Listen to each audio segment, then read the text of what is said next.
사람마다 자기만의 생각의 패턴이 있습니다. 부정적인 사람은 늘 부정적입니다. 안 되는 쪽으로만 생각하죠. 자기의 고집, 아집, 고정관념, 편견, 자신만의 세계관, 철학, 배운 지식들 안에서 사고하고 판단합니다. 비판하기를 좋아하는 자는 입만 열면 사람들을 비판하고 정죄합니다. 남의 말 하기 좋아하는 자는 사람을 만나면 늘 남 얘기를 합니다. 뒷담화, 수근수근을 잘합니다. 이런 생각의 습관들이 있는 자들은 그 패턴이 잘 변하지 않죠. 눈 뜨면 또 그 생각을 하고 입만 열면 남의 말 하기를 좋아합니다. 미워하는 자는 또 어떤가요? 틈만 나면 누군가가 밉습니다. 불쑥불쑥 미운 감정이 듭니다. 뭐가 어째서 싫고 뭐가 어째서 싫습니다. 눈에 가시죠? 하는 행동마다 미워 보입니다. 이런 생각의 습관을 가지고 오랜 세월을 살아온 사람은 내 생각의 방향이 잘못됐다는 생각을 잘 하지 못합니다. 생각의 흐름에 문제가 있다는 것을 잘 알지 못합니다. 그래서 남 탓을 하고 환경 탓을 하며 주변 탓을 합니다. 그렇지요? 그래서 깨달음이 중요합니다. 내 생각의 흐름이 잘못되었다는 것을 말씀의 빛이 어두운 내 마음에 비춰질 때 비로소 다시 보게 되는 것입니다. 아, 내가 그렇게 봤던 거구나. 잘못 생각했던 거구나. 내 마음이 비뚤어져 있었구나. 오해하고 왜곡해서 바라봤구나. 다르게도 생각할 수 있었는데 너무 한쪽 방향으로만 생각했구나. 너무 부정적으로만 생각했구나. 이렇게 깨닫고 회개할 수 있게 되는 것입니다. 인생의 전환점은 생각의 변화에서부터 시작됩니다. 깨달음에서부터 시작됩니다. 생각의 스위치가 바뀌는 데서부터 달라지는 것입니다. 그 깨달음을 행동으로 옮길 때, 그럴 때 변화와 축복이 있고 변화를 맛보게 됩니다.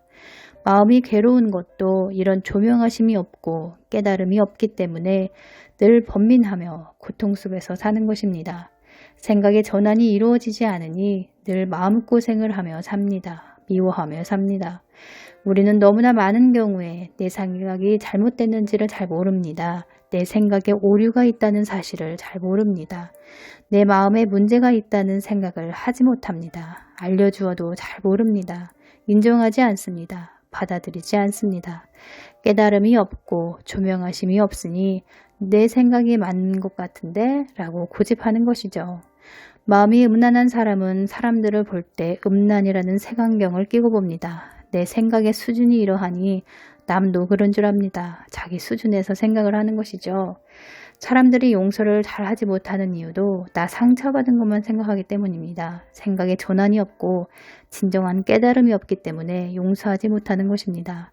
메시지를 들어도 그 메시지가 지식일 뿐 마음 안에서는 그 어떤 작용도 하지 않으니 용서하지 못하는 것입니다. 우리는 마음 자체가 타락했고 부패했으며 생각의 악취를 풍기며 살아갑니다.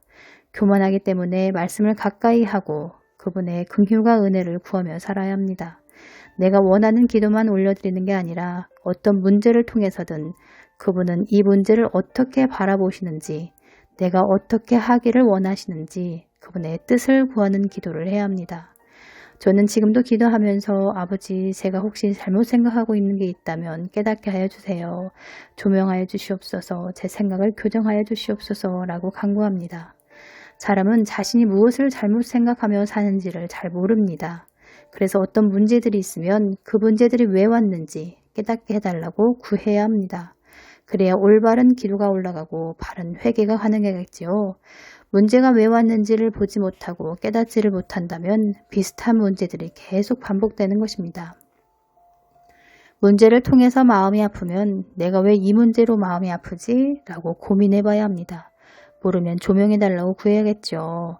이런 기도가 바로 괴나라와 의를 구하는 기도입니다. 이런 기도를 드리고 그분의 조명하심이 있으면 그분 뜻대로 순종해야 합니다. 그래야 내면이 고침을 받게 되고 참 회개도 되며 영적인 변화가 있게 되는 것입니다. 주님은 우리의 내면을 바꾸기를 원하십니다. 옛자로 가득한 타락한 마음을 말씀으로 새롭게 변화되기를 원하십니다. 그래서 문제를 통해 내 마음 안에 일어나는 감정들, 생각들을 보게 하시고 그것들을 나에게 다오 라고 하시는 것입니다. 깨달음이 없다는 것은 나는 예전이나 지금이나 똑같은 삶을 살고 있구나 알아야 합니다. 깨달음이 계속 일어나야 영적인 변화가 있다는 것입니다. 날마다 생각의 전환이 있으시길 축복합니다. 깨달음을 통해 행동하며 변화받는 은혜가 있으시길 축복합니다. 감사합니다.